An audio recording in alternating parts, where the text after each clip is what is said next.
Assalamu alaikum everyone, this is me Ayaz and welcome to my channel Dr. AK Medical Hub.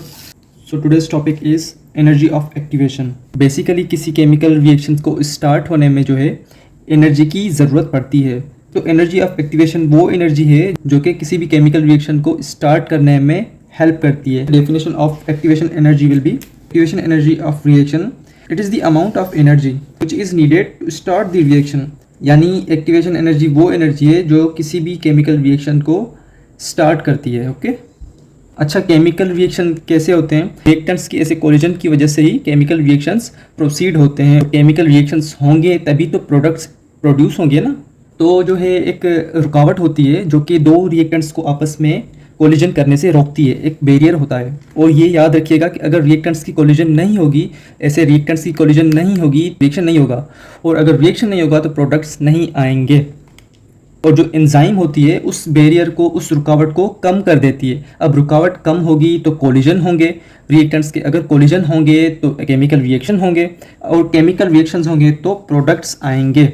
Okay, so it is barrier that requires energy for collision of reactants. और जब reactants का collision होगा तो chemical reaction होगा, और जब chemical reaction होगा तो वहाँ से प्रोडक्ट्स आएंगे. ओके, सो एंजाइम जो है उस बैरियर को कम कर देती है, lowers this energy barrier then speeding up the reaction. और जो रिएक्शन है उसको स्पीड अप कर देती है. ये अब डायग्राम से भी हम समझते हैं. अब सपोज करें कि ये जो है एक सबस्ट्रेट है, और इस सबस्ट्रेट, इसका बैरियर है वो यहाँ है. ठीक है, तो इस बैरियर को जो है पास करेगा, यूँ कह लें, तो तब जाकर ही जो है ये सबस्ट्रेट चेंज होगा अपने प्रोडक्ट्स में. ये जो बैरियर है ये इसका विदाउट एंजाइम है, विदाउट एंजाइम. ओके, तो फिर जो है इस सबस्ट्रेट को इतनी एनर्जी चाहिए होगी जो कि यहाँ तक आए, और जब ये इस लेवल पर आएगा तब जाकर ये जो है अपने प्रोडक्ट्स में चेंज होगा. ओके अच्छा जी, और जब इसी रिएक्शन में जो है एंजाइम इसकी मौजूद होगी तो जो है बैरियर यहाँ तक आएगा. फॉर एग्जांपल विथ एंजाइम जो है बैरियर यहाँ तक होगा. अब देखें जो एंजाइम है वो उस बैरियर को कम कर देगी. देखें कितना कम किया इसने, इतना कम कर दिया. सो जो सबस्ट्रेट है वो यहाँ तक आएगा और यहाँ आते ही जो है जल्दी में अपने प्रोडक्ट्स में चेंज हो जाएगा. तो ये फ़र्क है विदाउट एंजाइम और विथ एंजाइम का. Enzyme lowers the activation energy by this amount. Okay,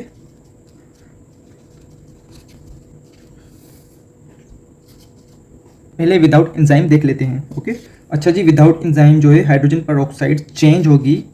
हमें मालूम है कि वो होती है वाटर और ऑक्सीजन में.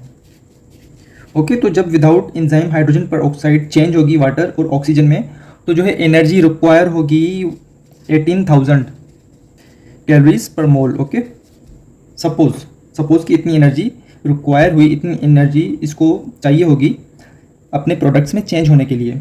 अब एग्जांपल देखते हैं यही विथ एंजाइम. अब ये देखते हैं कि एंजाइम की मौजूदगी में ये जो एनर्जी है जो कि इस सबस्ट्रेट को चेंज कर रही थी प्रोडक्ट्स में, वो कितनी कम हुई. तो जो हाइड्रोजन पेरोक्साइड है वो चेंज होगा अपने प्रोडक्ट्स में. कौन से हैं इसके product? Water and oxygen. Okay, और यहाँ 5500 कैलोरीज पर मोल एनर्जी यूज़ होगी. 5500 कैलोरीज पर मोल. और अब देखें कितना फ़र्क है विदाउट एंजाइम और विथ एंजाइम में. अब देखें कैलोरीज पर मोल, इतना फ़र्क है. 12,500 कैलोरीज पर मोल का फ़र्क आ गया with enzyme and without enzyme में. ये तो मैंने आपको एग्जाम्पल देकर आपको समझाने की कोशिश की कि एंजाइम जो है उसका बहुत अहम किरदार है रिएक्शन को स्पीड अप करने में और बैरियर को कम करने में. और अगर बैरियर कम होगा तो जो है रिएक्शन जल्दी होंगे. तो ये फ़ायदा है एंजाइम के होने का. अच्छा जी, तो अब थोड़ा इस बुक की डायग्राम से भी समझते हैं. देखिए ये विदाउट एंजाइम है जो कि लैक्टोज चेंज हो रहा है, एक ग्लूकोज में और एक गैलेक्टोज में. अब देखें विदाउट एंजाइम ये जो बंदा है यानी कि ये लैक्टोज है.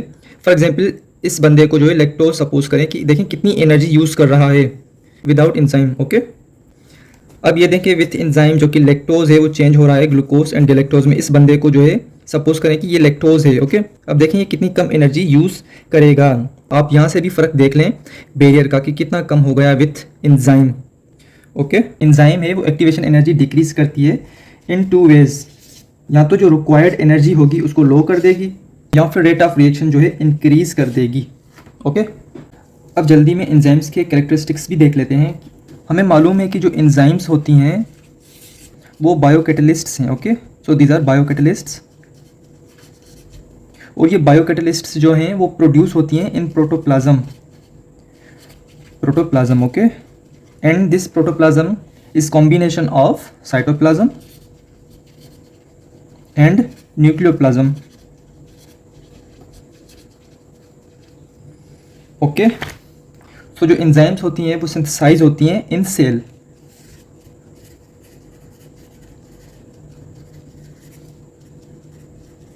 Most of the enzymes are proteinaceous in nature. आपके माइंड में ये सवाल तो ज़रूर आया होगा कि जो एंजाइम्स हैं इनका शेप आखिर कैसा होगा। तो हमारी बुक में ये लिखा गया है कि जो एंजाइम्स हैं इनका जो शेप होता है वो ग्लोब्यूलर होता है। Okay, globular. Okay, so enzymes are globular proteins in shape with higher molecular weight. और जो एंजाइम्स होती हैं वो एसिडिक सबस्ट्रेट के साथ भी रिएक्ट करती हैं एंड बेसिक, जिसको अल्कलाइन भी कहते हैं, उन सबस्ट्रेट्स के साथ भी जो है रिएक्ट करती हैं। और एंजाइम्स के दो टाइप्स होते हैं, या तो एंजाइम्स इंडो होती हैं या फिर एक्सो। और जो इंडो एंजाइम्स हैं उनको इंट्रासेल्युलर एंजाइम्स भी कहा गया है, इंट्रासेल्युलर, और एक्सो को एक्स्ट्रासेल्युलर एंजाइम्स भी कहा गया है। ओके, इंडो एंजाइम्स वो एंजाइम्स हैं जो कि सेल में अंदर मौजूद हों, और इंडो भी शो करता है इनको, सेल के अंदर मौजूद हों और सेल के अंदर ही जो है अपनी एक्टिविटीज़ करती रहें। और एक्सो शो करता है आउटसाइड को। एक्सो एंजाइम्स वो एंजाइम्स हैं जो कि सेल के बाहर हों और सेल के बाहर जो है अपनी एक्टिविटीज़ परफॉर्म करें। और जो एंजाइम्स होती हैं वो स्पेसिफिक होती हैं अपनी नेचर में। ओके, कैसे स्पेसिफिक नेचर होती है इनकी? फॉर एग्जांपल कि जो एंजाइम्स हैं, कुछ एंजाइम्स जो है एसिडिक सबस्ट्रेट को चेंज करती हैं उनके प्रोडक्ट्स में, कुछ एंजाइम्स जो हैं बेसिक सबस्ट्रेट को चेंज करती हैं उनके प्रोडक्ट्स में। और जो एंजाइम्स हैं इनका अपना अपना एक्शन भी होता है। जैसे माल्टोज है, तो जो माल्टेज एंजाइम है इसको चेंज कर देगी दो अलग अलग ग्लूकोज के मॉलिक्यूल्स में। ओके, और दूसरी एंजाइम है जो कि हाइड्रोजन पर ऑक्साइड को चेंज करती है वाटर एंड ऑक्सीजन में। तो हर एंजाइम का जो है अपना अपना काम है, अपना अपना एक्शन है। Okay, so enzymes are specific in nature and in their action also. और जो एंजाइम्स के मॉलिक्यूल्स होते हैं वो लार्ज होते हैं, वो बिगर होते हैं then its substrate. For example कि ये एक एंजाइम है और इसका जो सबस्ट्रेट होगा इसकी साइज से छोटा होगा, यूं। Okay, molecule is bigger, there molecules are bigger in size than substrates. Okay,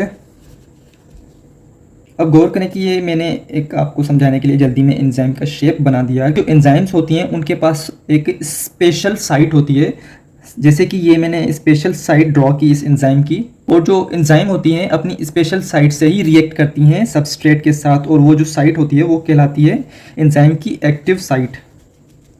okay, तो enzymes have special sites to react, जिसको एक्टिव साइट कहते हैं। तो एंजाइम्स अपनी एक्टिव साइट से ही सबस्ट्रेट को चेंज करती है प्रोडक्ट्स में। और एंजाइम्स की जो एक्टिविटीज़ हैं वो उनको एक्सिलरेट किया जा सकता है बाय सर्टेन आयंस, जैसे कि मैग्नीशियम, निकल एक्सेट्रा। ओके, तो कुछ ऐसे आयंस मौजूद हैं जो कि एंजाइम्स की एक्टिविटी को इंक्रीज करते हैं और वो कहलाते हैं एक्टिवेटर्स। Okay, activators. अब यहाँ पर कुछ आयंस थे जो एंजाइम्स की एक्टिविटी को इंक्रीज कर रहे थे, लेकिन कुछ ऐसे फैक्टर्स भी हैं जो एंजाइम्स की एक्टिविटीज़ को डिक्रीज कर देते हैं और वो कहलाते हैं इनहिबिटर्स। ओके, सो एक्टिवेटर्स और इनहिबिटर्स एक दूसरे के एंटी पैरेलल हैं। Enzymes activities can be inhibited by inhibitors. और जो एंजाइम्स होती हैं वो हीट सेंसिटिव होती हैं, हीट सेंसिटिव। ओके, यानी अगर हीट दी जाए तो एंजाइम्स जो हैं डीनेचर हो जाती हैं, ना फंक्शन जो है परफॉर्म नहीं कर पाती। और ये याद रखिएगा कि हाई हीट पर जो है एंजाइम्स डीनेचर हो जाती हैं। ओके, एंजाइम्स जो हैं वो पीएच सेंसिटिव भी होती हैं, पीएच सेंसिटिव, यानी हर एंजाइम्स के पास जो है अपनी स्पेसिफिक पीएच होती है जिस पर जो है वो अपना फंक्शन परफॉर्म करती है। कोई एसिडिक पीएच पर जो है फंक्शन परफॉर्म करेगी अपना, कोई बेसिक पीएच पर, या कोई न्यूट्रल पर फॉर एग्जांपल। तो हर एंजाइम की जो है स्पेसिफिक पीएच होती है। Every enzyme is pH sensitive, they work on specific pH. So that's it. अगर आपने कुछ पूछना हो तो आप मुझसे पूछ सकते हैं कमेंट सेक्शन में, या फिर मुझसे पूछ सकते हैं मेरे फेसबुक पेज पर। आई होप आप इस वीडियो से बेनिफिट हासिल करेंगे। ओके, सो अपना ख्याल रखिएगा। अल्लाह हाफिज़।